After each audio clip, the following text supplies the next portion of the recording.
பெரியவா சரணம். இன்னைக்கு நம்ம ஜனவரி 21 டு ஜனவரி 30 பார்க்க போகிறோம்.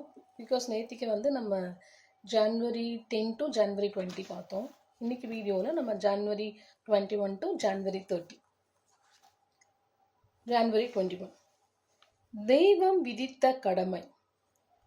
வேத சப்தங்கள் உலகத்தில் என்றும் நிலைத்திருக்கும்படியாக செய்வதில் எல்லோரும் இதயபூர்வமாக முனைந்து நின்று செயலில் இறங்க வேண்டும். அது இப்போதுள்ள ஜனசமுதாயம் முழுவதற்கும், பிராமண ஜாதிக்கு மட்டுமல்ல, இந்தியாவில் உள்ள அனைத்து ஜாதிகளுக்கும் மட்டுமல்ல, உலகம் முழுவதும் உள்ள அத்தனை கோடி ஜீவராசிகளுக்கும் சேமம் உண்டாவதற்காக நீங்கள் செய்யப்பட வேண்டிய கடமை. தெய்வத்தால் விதிக்கப்பட்ட தெய்வீகமான கடமை, டிவைன் டியூட்டி.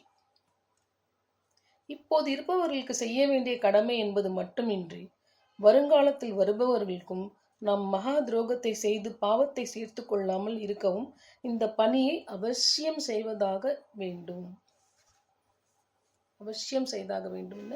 பெரியவா சொல்றா. 2 தடவை கேளுங்க. ஜனவரி 22 பூமாதாவே கோமாதாவாக.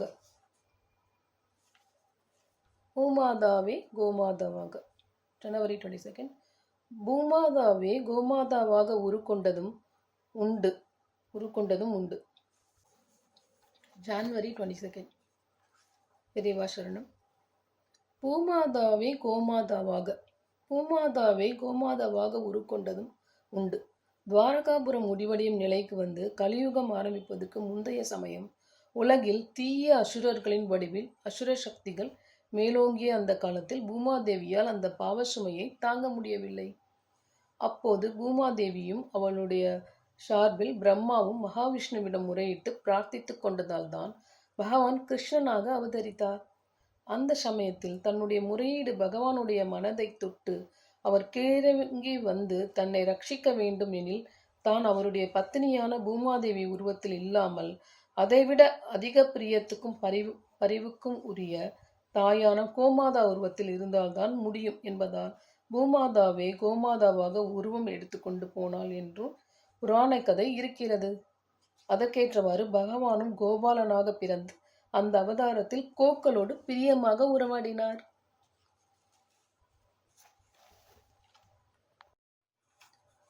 ஜனவரி 23 மனம் ஒருமுகப்பட வேண்டும். தலைப்பு: பைத்தியம் பிடித்த ஒருவனால் ஒரு தடியை 1/4 மணி நேரம் கூட பிடித்து கொண்டிருக்க முடியாது.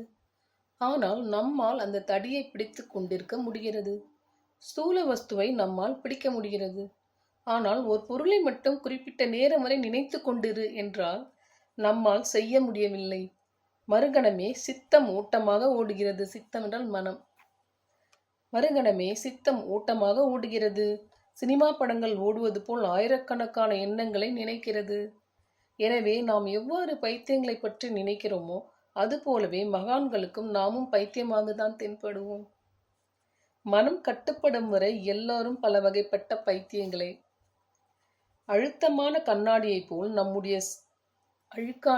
அழுக்கான கண்ணாடியை போல் நம்முடைய சித்தம் தோஷத்துடன் இருப்பதும் ஒருமுகப்படாமல் இருப்பதும் தான் இதற்கு காரணம். தோஷம் போனால்தான் மனம் ஒருமுகப்படும். மனம் ஒருமுகப்பட்டால்தான் உண்மை விளங்கும். பெரியவாசம் இவ்வளவு அழகா சொல்லியிருக்கா. ஜனவரி 24 சித்தம் மறைந்துவிடும். தலைப்பு: இத்தனை வருட காலம் எத்தனை கெட்ட காரியங்களை செய்து நம்முடைய சித்தத்தில் அழுக்கை ஏற்றி கொண்டு விட்டோமோ அத்தனை நல்ல காரியங்களை செய்து சித்தத்தை தேய்த்துதான் அந்த அழுக்கை போக்க முடியும். நல்ல கர்மானுஷ்டானங்களை செய்தால் சித்த சுத்தி வரும். நல்ல குணங்கள் உண்டாகும். ஒரு நாள் பாத்திரத்தை தேய்த்து வெள்ளேர் என்று ஆக்கிவிட்டால் போதுமா? நாளை, அடுத்த நாள் என்று மீண்டும் மீண்டும் அதை தேய்க்காமல் இருந்தால் மறுபடியும் அழுக்காகும். அதே போல் நம் சித்தத்தையும் விடாமல் அனுஷ்டானத்தால் சுத்தம் செய்து கொண்டே இருக்க வேண்டும். ஒரு நிலையில் இந்த சித்தம் என்பதை மறைந்துவிடும். ஆத்மா மட்டுமே நிற்கும். சித்தமே இல்லாமல் போன பின்னர் அதை சுத்தம் செய்யும் வேலையும் இல்லாமல் போய்விடும். அதுவரை இந்த சுத்தப்படுத்தும் காரியத்தை செய்து நற்குணங்களை வளர்த்து கொள்ள வேண்டும். இதை விட தெளிவா எப்படி சொல்ல முடியும்? வசனம். ஜனவரி 25 சங்கீதம். சங்கீத கலை என்பது கொஞ்சம் கூட கஷ்டமே இல்லாமல் மோட்சத்தையே பெற்றுத்தரக்கூடியது.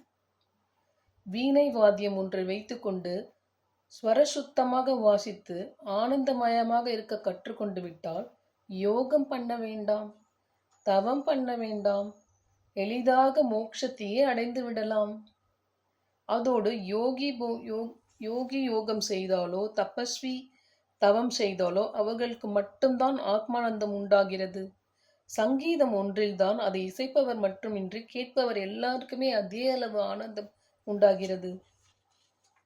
வாய்ப்பாட்டு, வீணை போன்ற ஸ்வரங்களோடு சேர்ந்த சங்கீதம் மட்டுமல்ல, மிருதங்கம், ஜால்ராவில் கூட நல்ல லயத்துடன் நாதம் கலந்து வந்துவிட்டால் அது தெய்வீக ஆனந்தத்தில் நம்மை கொண்டு போய் சேர்க்கிறது.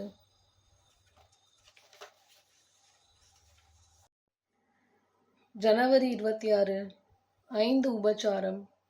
ஐம்புலன்களாலும் அனுபவிக்கும் உலகாய விஷயங்களை பரமேஸ்வரனுக்கு அர்ப்பணம் பண்ணும் மனோபாவனையில் பிறந்ததுதான் பஞ்சோபசாரம், அதாவது 5 உபகாரங்கள். கோவிலிலும் வீட்டு பூஜையிலும் சுவாமிக்கு குறைந்தது 5 உபசாரங்களை பண்ண வேண்டும். சுவாமியின் விக்கிரகத்துக்கு சந்தனம் இடுவது, புஷ்பத்தினால் அர்ச்சனை செய்வது, தூபம் காட்டுவது, தீபாராதனை செய்வது, நெய்வேத்தியம் பண்ணுவது ஆகியவையே இந்த 5 உபசாரங்கள். இவற்றில் சந்தனம் இடுவது, அதாவது கந்தம் வாசனை என்பது பிருத்வி தத்துவம் என்ற மன்னனை குறிப்பது, புஷ்பம் ஆகாயத்தை குறிப்பது, தூபம் வாயுவை குறிப்பது, தீபம் அக்னியை குறிப்பது, நெய்வேத்தியம் என்பது அமிர்தமாகிய நீரை குறிப்பது. எனவே பஞ்சோபசாரத்தில் பஞ்சபூதங்களும் அடக்கம். பஞ்சபூதங்களில் இருந்துதான் ஐம்புலன்களின் அத்தனை நுகர்ச்சி வஸ்துகளும் உண்டாகின்றன. ஆகவே பஞ்சோபசாரத்தில் ஈஸ்வரன், பிரபஞ்சம், ஜீவன் ஆகிய மூன்றும் ஒன்றுபடுத்த பெறுகின்றன.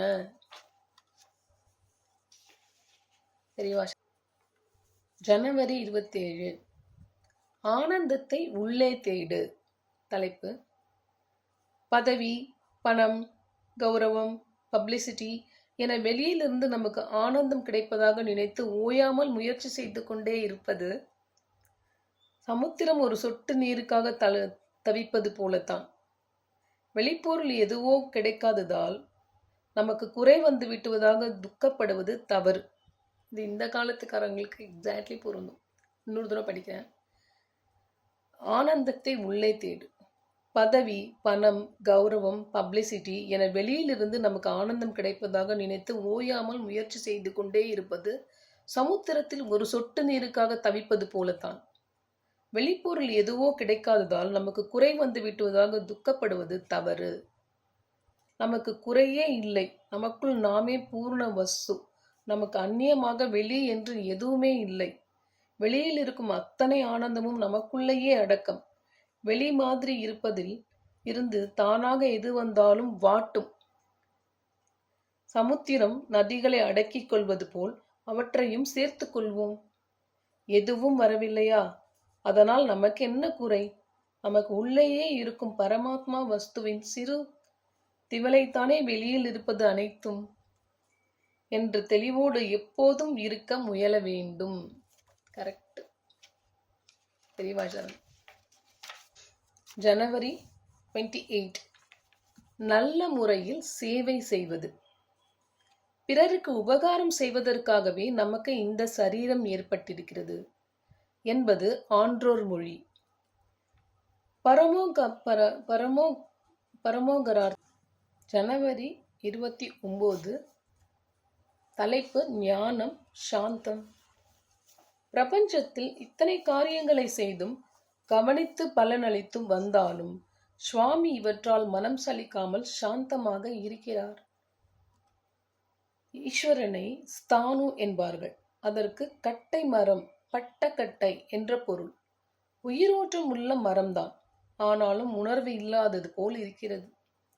அந்த கட்டையை சுற்றி கொண்டிருக்கும் கொடி அம்பாள். அந்த கொடிக்கு அபர்ணா என்று ஒரு பெயர், அதாவது இலை இல்லாதது. உயிரோட்டத்துடன் உள்ள ஆனால் உணர்ச்சி கொந்தளிப்பு இல்லாத பராசக்தி என்ற கொடியானது. உயிரோட்டம் இருந்தாலும் உணர்ச்சி இல்லாதது போல் இருக்கும் பரம்பொருளை சுற்றி கொண்டிருக்கிறாள். சுவாமி என்று நினைக்கும் போதே ஞானம் சாந்தம் என்ற 2 பாவங்களும் நம் மனதில் தோன்றுகின்றன. எனவே சுவாமியை தியானம் செய்ய செய்ய ஞானம் சாந்தம் ஆகிய 2ம் நமக்கு கிடைக்கின்றன. திவாசரணம்.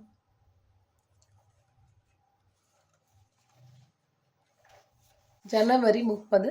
குருவிடம் பக்தி. சிருஷ்டி அதாவது படைத்தல், பரிபாலனம் அதாவது காத்தல் போன்ற பல காரியங்கள் ஈஸ்வரனுக்கு இருக்கின்றன. அவையெல்லாம் குருவுக்கு இல்லை. அவனுக்கு ஆபீஸ் உண்டு, இவருக்கு ஆபீஸ் இல்லை. ஆபீஸ் இருப்பவரிடம் போய் தொந்தரவு கொடுப்பதை விட ஆபீஸ் இல்லாமல் சும்மா இருப்பவரிடம் நம் காரியத்தை எளிதாக முடித்து கொண்டு விடலாம். ஈஸ்வரனுக்கு உள்ள உத்தமமான குணங்கள் அனைத்தும் குருவிடத்திலும் இருக்கின்றன. இவர் சுத்தமானவர், பொய் சொல்லாதவர், வஞ்சனை தெரியாதவர், இந்திரியங்களை வென்றவர், கருணை நிறைந்தவர், மகா ஞானி, பகவானை பிரத்யக்ஷமாக பார்க்க முடிவதில்லை. இவரை பிரத்யக்ஷமாக பார்க்கிறோம். ஆகவே குருவின் திருவடிகளை பற்றி கொண்டு பக்தி செய்ய ஆரம்பித்து விட்டால் ஈஸ்வர பக்தியினால் கிடைக்கும் நன்மைகள் அனைத்தும் சுலபமாக உண்டாகிவிடும். குருவை இவனோடு சேர்த்து வைப்பதே தெய்வம்தானே. தெய்வ அனுகிரகம் இல்லாவிட்டால் இவனால் எப்படி குருவை அடைய முடியும்? எனவே தெய்வ பக்தியையும் மறக்கக்கூடாது. பெரியவா சரணம். ஏதோ எனக்கு தெரிஞ்ச அளவு படிச்சிருக்கேன். ஏதாவது தப்பு இருந்தால் மன்னிச்சுக்கோங்க. தேங்க்யூ.